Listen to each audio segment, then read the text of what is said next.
Hello les amis, je vous retrouve pour une nouvelle vidéo sur le basket en NBA. La nuit dernière, les Minnesota Timberwolves ont reçu les Dallas Mavericks pour le premier match de la finale de la conférence Ouest dans les playoffs de cette saison 2023-2024. Ce match voyait opposer donc le troisième de la conférence Ouest, donc Minnesota, face au cinquième Dallas.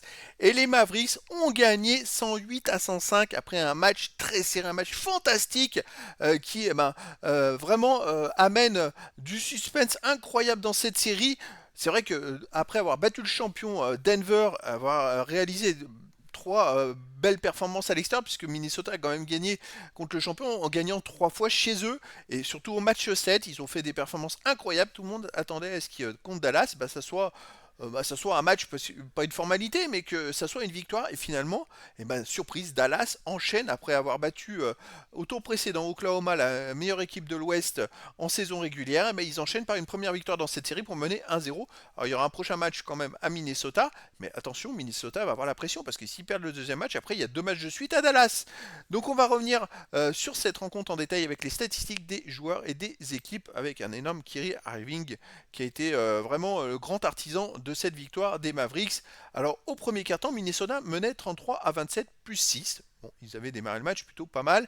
Deuxième quart-temps, 32-29 pour Dallas, plus 3 pour Dallas. Donc à la mi-temps, il y avait plus 3 pour Minnesota.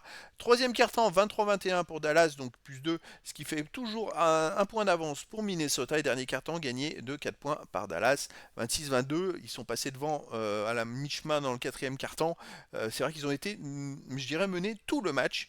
Ils sont passés devant vers la fin avec quelques actions d'éclat comme Doncic avec Irving. Et c'est vrai qu'ils ont été très très forts sur la fin de match, alors que Minnesota était peut-être fatigué finalement.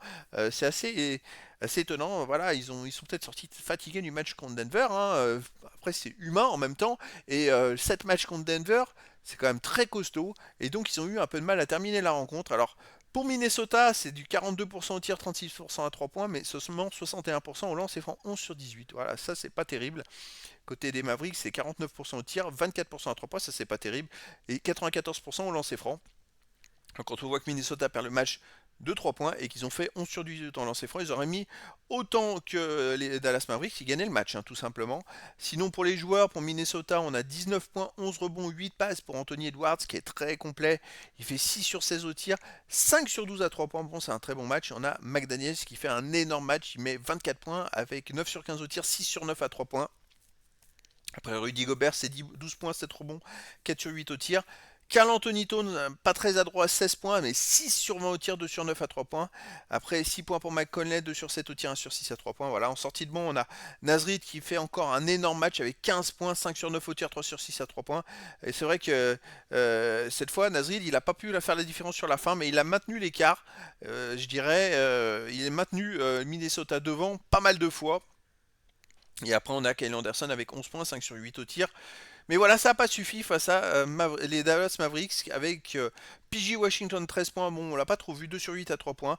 33 points pour Doncic, 12 sur 26 au tir, mais 3 sur 10 à 3 points, pas très droit. Et 30 points pour Kyrie Irving à 12 sur 23 au tir. Il n'a pas marqué à 30 points Kyrie Irving, mais alors, il était hyper performant à 2 points. À chaque fois que les Minnesota Timberwolves essayaient de prendre de l'avance, il marquait le panier qui leur permettait de revenir. À part sortie de on a 9 points, 11 rebonds pour Derrick Lively 2 qui a fait un énorme match avec 4 sur 4 au tir. Il pèse énormément. Et après, bon, les autres joueurs ont apporté quelques piécettes à cette rencontre. Alors le premier carton, donc Minnesota menait 33 à 27 plus 6. Bon, ils sont partis devant. C'était logique, ils dominaient le match avec 54% au tir, 54% à 3 points, 6 sur 11. Alors que les Mavericks ont fait du 52% au tir, mais 14% à 3 points, 1 sur 7. Donc les Mavericks voilà, étaient dominés malgré une bonne adresse. On a 8 points, 4 rebonds, 3 passes pour Anthony Edwards avec 3 sur 4 tirs, 2 sur 2 à 3 points. Il fait un carton formidable, 9 points pour McDaniels avec 3 sur 3 à 3 points.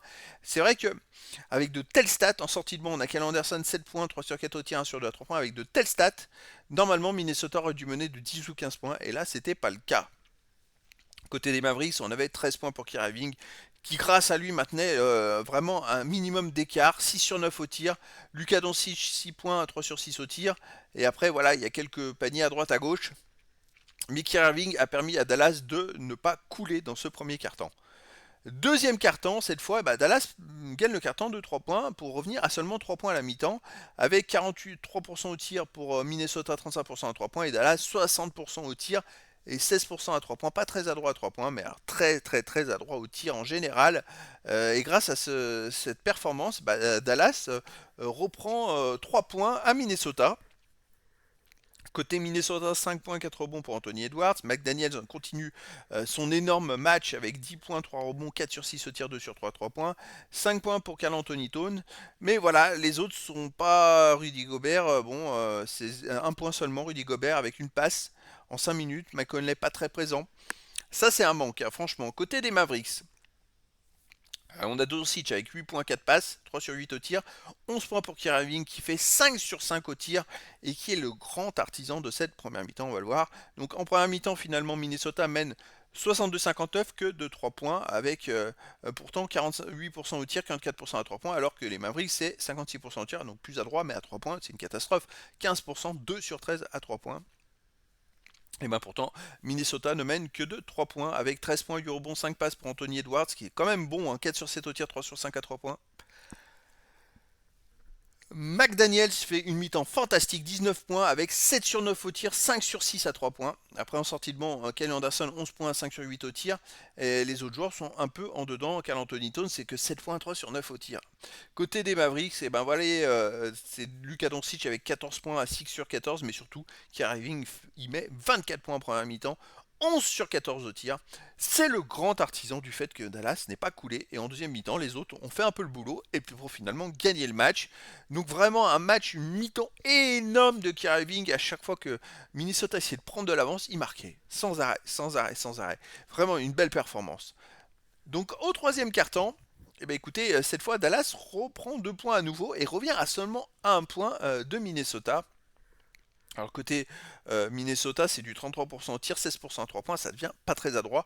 42% pour les Mavericks au tir et 16% à 3 points.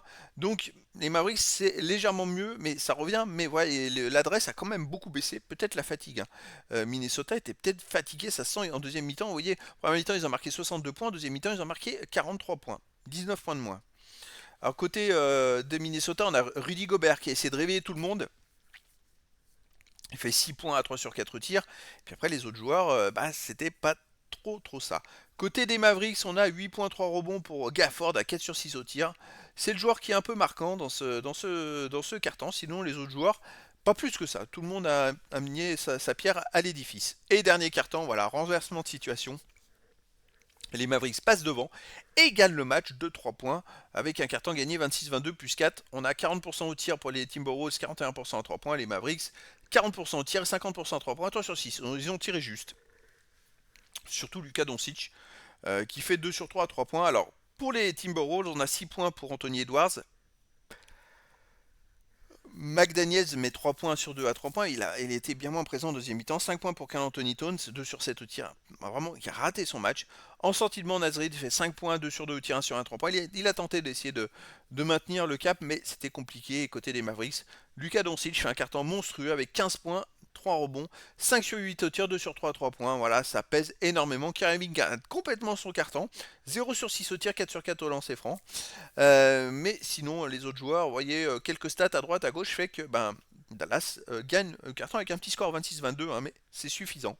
Et donc en deuxième mi-temps, eh ben, les Mavericks l'emportent 49 à 43, un très petit score. Franchement, Minnesota tourne à 36% au tir, 29% à 3 points, et Dallas 41% au tir, 33% à 3 points. Pas beaucoup d'adresse des deux côtés. Et côté Minnesota, c'est assez catastrophique. Karl Anthony Towns, c'est 3 sur 11 au tir, même s'il met 9 points. 8 points pour Rudy Gobert à 4 sur 7. 6 points pour Anthony Edwards avec 2 sur 9 au tir. Vraiment, et que Nasri dans sortie bon qui met 9 points à 3 sur 4 au tir, 2 sur 3 à 3 points, qui a été présent. Côté Dallas, Doncic c'est 19,6 sur 12 au tir. Et on peut s'apercevoir que Dallas a réussi à gagner malgré une mi-temps complètement ratée de Kyrie Irving qui met que 6 points à 1 sur 9 au tir.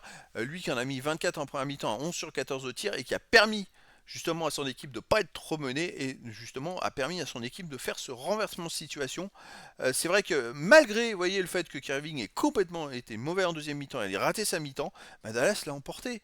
C'est ça qui est fou. Alors, je pense que la fatigue était dans les jambes. Il va falloir que Minnesota cherche des ressources pour pouvoir se réveiller pour le prochain match. Mais c'est pas possible, je dirais, de rester avec ce manque d'intensité. Sinon, ils vont perdre, ils vont laisser la victoire à Dallas dans cette série. Donc là, voilà, c'était un premier match de série. Les deux équipes se jaugeaient. Moi, je pensais vraiment que Minnesota, je pensais pas qu'ils seraient aussi impactés physiquement. C'est vrai qu'ils ont dépensé énormément d'énergie pour gagner le septième match à Denver. Ça a été beaucoup de pression physique, beaucoup de pression psychologique. C'est vrai que bah voilà, ils sont arrivés là, il s'est bien mérité, hein, il n'y a pas de souci avec ça, mais c'est aussi des hommes, et on peut s'apercevoir que là, le coup de fatigue en deuxième mi-temps, ça a été préjudiciable. McDaniels a raté sa deuxième mi-temps, Anthony Edwards aussi, Carl Anthony Towns a raté un peu tout son match. Il va falloir s'ils arrivent à récupérer, voir si ils arrivent à se ressourcer, reprendre de l'énergie pour le prochain match. Si c'est pas le cas, ils vont s'enfoncer vers 4 défaites d'affilée. Malheureusement pour eux, je le souhaite pas, mais bon, après c'est comme ça, hein, battre le champion en titre en 7 matchs, c'est quand même une performance extraordinaire, mais qui nécessite beaucoup d'énergie, alors que Dallas, bon, ils ont eu un peu plus de 2 ou 3 jours de récupération en plus, et ça joue vraiment dans ce premier match, ça se voit.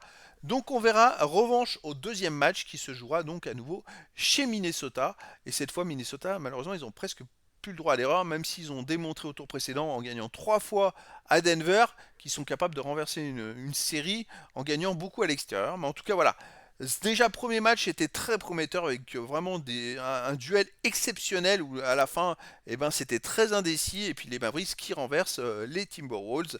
Et donc, prochain match chez les Timberwolves. Voilà les amis, je vous dis à très bientôt pour une nouvelle vidéo.